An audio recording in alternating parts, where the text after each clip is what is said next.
Oke,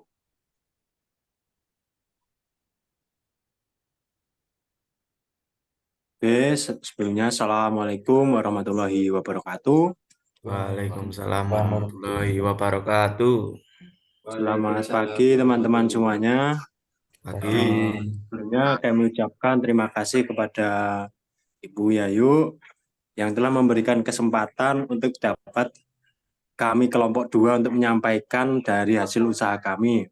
Nah, di sini kami beranggotakan 7 orang. Yang pertama saya selaku moderator bernama Suryadi Saputra dengan NIM 23050 330064. Kemudian ada anggota kami yaitu Ahmad Ali Maulana Junio dengan NIM 23050330040. Kemudian ada Mas Fandi Prastio dengan NIM 23050330041. Kemudian ada Mbak Sekar Saharia Skarning Sabila dengan NIM 23050330046. Kemudian ada Mas Imam Ersa Landika dengan NIM 23050330050. Kemudian ada Mas Fahrezin Ainul Ridho dengan NIM 23050330053. Kemudian yang terakhir ada Mas Ardinova Nugroho Andika Nugroho dengan NIM 23050330064.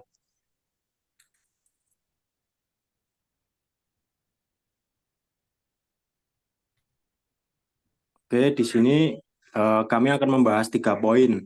Ya, yang pertama itu ada integrasi masyarakat Indonesia, kemudian ada urgensi integrasi nasional, kemudian yang ketiga yang terakhir ada dinamika dan tantangan Indonesia melalui semboyan Bhinneka Tunggal Ika. Yang pertama ada integrasi masyarakat Indonesia. Nah, di sini dijelaskan bahwa integrasi adalah membuat unsur-unsur menjadi satu kesatuan dan utuh. Integrasi berarti menggabungkan seluruh bagian menjadi sebuah keseluruhan dan tiap-tiap bagian dari tempat, sehingga membentuk kesatuan yang harmonis dalam kesatuan. Nah, kemudian ada integrasi nasional, itu dibagi 3. Ada politik, ekonomi, dan sosial budaya. Nah, integrasi politik menurut Nazaruddin Samsudin adalah suatu masalah yang amat penting dalam kepolitikan Indonesia semenjak kemerdekaan hingga sekarang. Keragaman, etis, ras, agama, geografi, dan sosiokultural sebagai ciri khas Indonesia ditambah dengan faktor perbedaan elit massa dan ketidakmatangan budaya politik memang mengandung bobot disintegratif yang tinggi. Kemudian di dalam integritas politik ada 5 jenis yang perlu kita ketahui. Yang pertama adalah integrasi bangsa, wilayah, kemudian nilai, kemudian elit massa, dan tingkah laku atau perilaku integratif.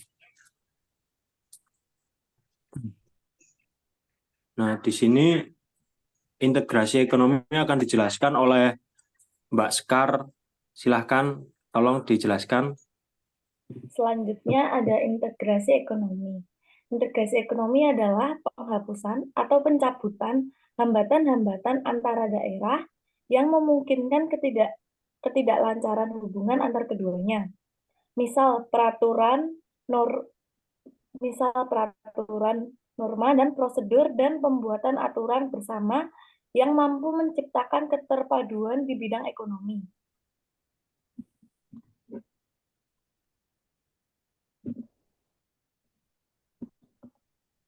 Selanjutnya, integrasi sosial budaya. Integrasi ini merupakan proses penyesuaian unsur-unsur yang berbeda dalam masyarakat sehingga menjadi satu kesatuan. Unsur-unsur yang berbeda tersebut dapat meliputi ras, etnis, agama, bahasa, kebiasaan, sistem nilai, dan nilai sebagiannya. Urgensi integrasi nasional. Urgensi integrasi nasional yakni untuk membangkitkan kesadaran akan identitas bersama, membangun persatuan dan kesatuan bangsa, serta menguatkan identitas nasional. Lalu, untuk tujuan dari urgensi integritas nasional, yaitu pemerintah kolonial Belanda tidak pernah memikirkan tentang perlunya membangun kesetiaan nasional dan semangat kebangsaan pada rakyat Indonesia, antara integrasi dan nasionalisme yang saling terkait. Integrasi memberi sumbangan terhadap nasionalisme dan nasionalisme mendukung integrasi nasional. Oleh karena itu, integrasi nasional harus terus dibina dan diperkuat dari waktu ke waktu.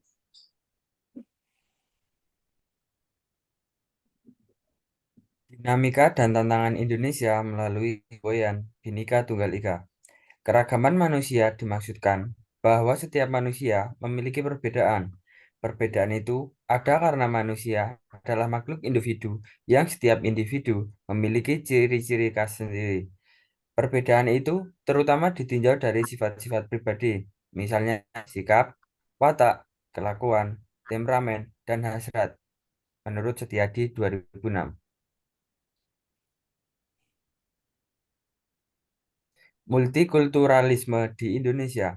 Menurut Ahmad F. Saifuddin 2006, multikulturalisme adalah suatu pemahaman dan cara pandang yang menekankan interaksi dengan memperhatikan keberadaan setiap kebudayaan sebagai entitas yang memiliki hak-hak yang setara.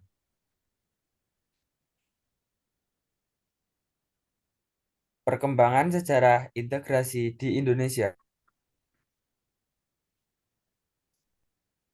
Yang pertama, ada model integrasi Imperium Majapahit. Model integrasi pertama ini bersifat kemaharajaan Imperium Majapahit. Struktur kemaharajaan yang begitu luas ini bersifat konsentris.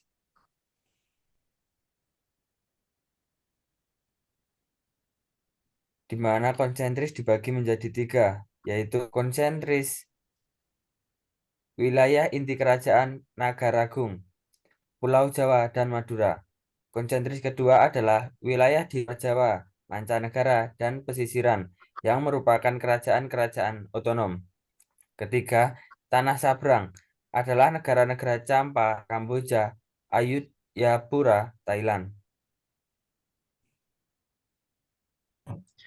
Model integrasi kolonial. Integrasi model kolonial ini tidak mampu menyatukan segenap keragaman bangsa Indonesia, tetapi hanya untuk maksud menciptakan kesetiaan tunggal pada penguasa kolonial.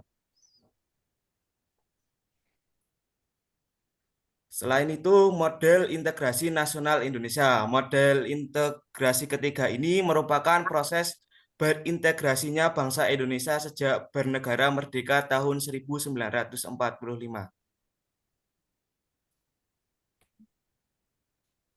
Pengembangan integrasi di Indonesia.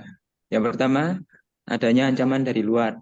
Adanya ancaman dari luar dapat menciptakan integrasi masyarakat. Masyarakat akan bersatu meskipun berbeda suku, agama, dan ras ketika menghadapi musuh bersama.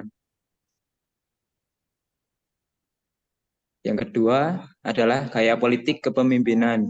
Gaya politik para pemimpin bangsa dapat menyatukan atau mengintegrasikan masyarakat bangsa tersebut. Pemimpin yang karismatik dicintai rakyatnya dan memiliki jasa besar. Umumnya mampu menyatukan bangsanya yang sebelumnya tercerai-berai. Yang ketiga, kekuatan lembaga politik. Lembaga politik misalnya birokrasi dapat menjadi sarana pemersatu masyarakat bangsa. Birokrasi yang satu dan padu dapat menciptakan sistem pelayanan yang sama, baik diterima oleh masyarakat yang beragam. Pada akhirnya masyarakat bersatu dalam satu sistem pelayanan. Ideologi nasional. Ideologi merupakan seperangkat nilai yang diterima dan disepakati. Ideologi juga memberikan visi dan beberapa panduan bagaimana cara menuju visi atau tujuan itu. Jika suatu masyarakat meskipun berbeda-beda, tetapi menerima satu ideologi yang sama, maka memungkinkan masyarakat tersebut bersatu. Kesempatan pembangunan ekonomi. Jika pembangunan ekonomi berhasil dan menciptakan keadilan, masyarakat bangsa tersebut bisa menerima sebagai satu kesatuan. Namun, jika ekonomi menghasilkan ketidakadilan, maka muncul kesenjangan atau ketimpangan. Dengan pembangunan ekonomi yang merata, maka hubungan dan integrasi antar masyarakat akan semakin mudah dicapai.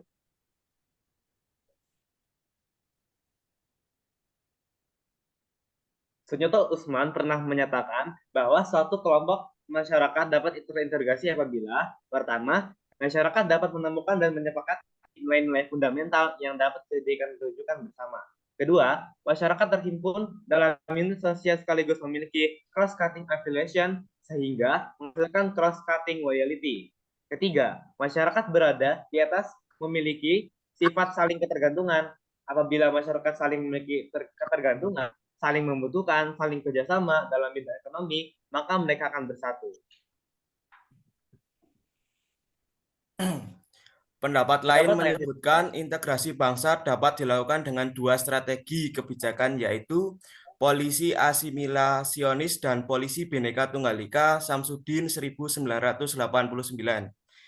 Strategi pertama dengan cara penghapusan sifat-sifat kultural utama dari komunitas kecil yang berbeda menjadi semacam kebudayaan nasional. Asimilasi adalah pembaruan dua kebudayaan yang disertai dengan hilangnya ciri khas kebudayaan asli sehingga membentuk kebudayaan baru. Apabila asimilasi ini menjadi sebuah strategi bagi integrasi nasional, berarti bahwa negara mengintegrasikan masyarakatnya dengan mengupayakan agar unsur-unsur budaya yang ada dalam negara itu benar-benar melebur menjadi satu dan tidak lagi menampakkan identitas budaya kelompok atau budaya lokal. Selanjutnya adalah kebijakan strategi yang sebaiknya dilakukan di Indonesia. Yang pertama, memperkuat nilai bersama, membangun fasilitas. Yang kedua, menciptakan musuh bersama. Yang ketiga, memperkokoh lembaga politik. Yang keempat, membuat organisasi untuk bersama. Yang kelima, menciptakan ketergantungan ekonomi antar kelompok. Yang keenam, mewujudkan kepemimpinan yang kuat. Yang ketujuh, menghapuskan identitas-identitas lokal. Yang kedelapan, membaur antar tradisi dan budaya lokal. Dan yang terakhir adalah menguatkan identitas nasional. Lalu untuk contoh kebijakan yang bisa dilakukan yaitu membangun fasilitas infrastruktur seperti jalan, gedung, pertemuan, lapangan olahraga, dan pasar, yang itu merupakan contoh kebijakan penyelenggara negara yang memungkinkan mampu mengintegrasikan masyarakatnya. Hal ini dikarenakan masyarakat dari berbagai latar belakang akan bertemu, berinteraksi, dan bekerja sama.